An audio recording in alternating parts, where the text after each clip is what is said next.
And welcome back to The Factor Uncensored. The 50-year celebration of hip-hop is not over yet. The Traveling Hip-Hop Museum, sponsored by Ciroc, has landed in the city of Houston and will be open to the public tomorrow from 11 in the morning till 7 in the evening.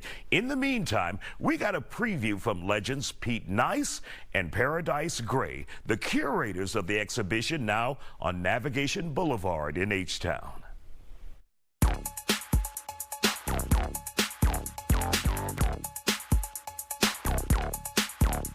Guys, it has been 50 years of hip-hop.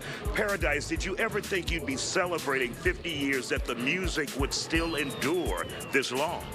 Man, growing up as a young kid in the Bronx, I didn't even know if I was going to be celebrating 50 years. But there's never been a moment in my life that hip-hop hasn't existed. Rap music and hip-hop culture, it's the lifestyle, you know what I mean?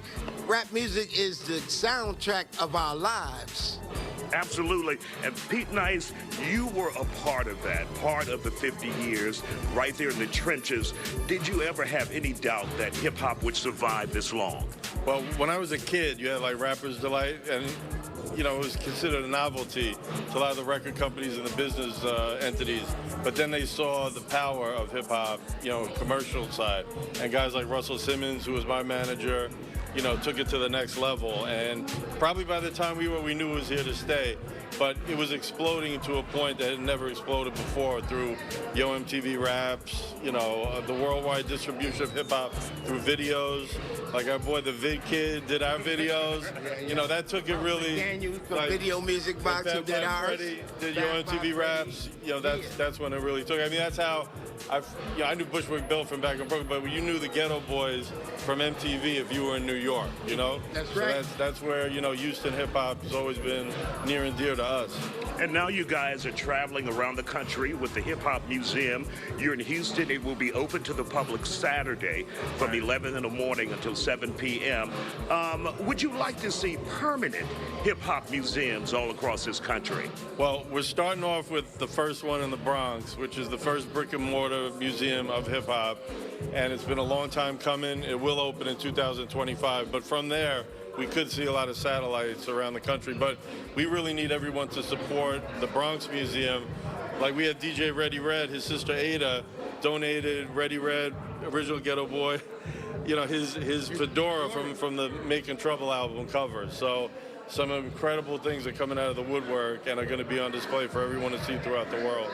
And did you ever suspect that hip-hop would have tentacles like your dress today? You have on the Kango hat, you have the hip-hop look down, but hip-hop has gone not from just the Bronx or America, but all around the world, influencing different cultures and people. It had to.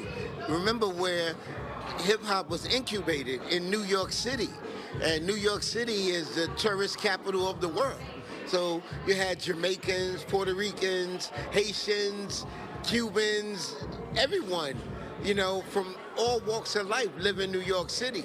So if you don't live in New York City, you visited Times Square, Central Park, and you saw B-boys dancing with big fat radios, and you got exposed to hip-hop no matter where you came from, because the kids that went to college and because of the kids that went to the military. So for hip-hop to be a worldwide phenomenon is not, you know, surprising to me, because everybody brings their own flavor to hip-hop. So when a kid in Germany hears hip-hop for the first time, he's going to do it and he's going to put his spin on it. There's nothing more hip-hop than that. And when we take a look at hip-hop today, what do you think the state is? Is it thriving? Is it on life support? What?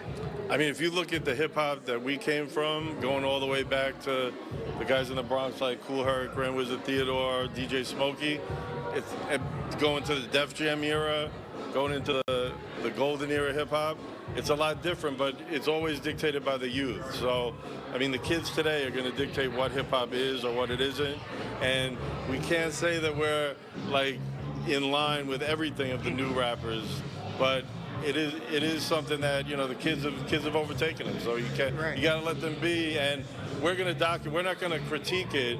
We're going to, in the museum, actually lay out like this is the evidence, like the evolution. Exactly, and it just shows where it's going today. And you know, I mean, it's always going to take a different turn. But I think the thing is nowadays it's so proliferated and diverse. There's so many different types of hip hop and rap that it's really, you can't even recognize it to where it was when we first started. And as curator, what is your favorite piece inside of the museum? Well, I would have to say, personally, I have two.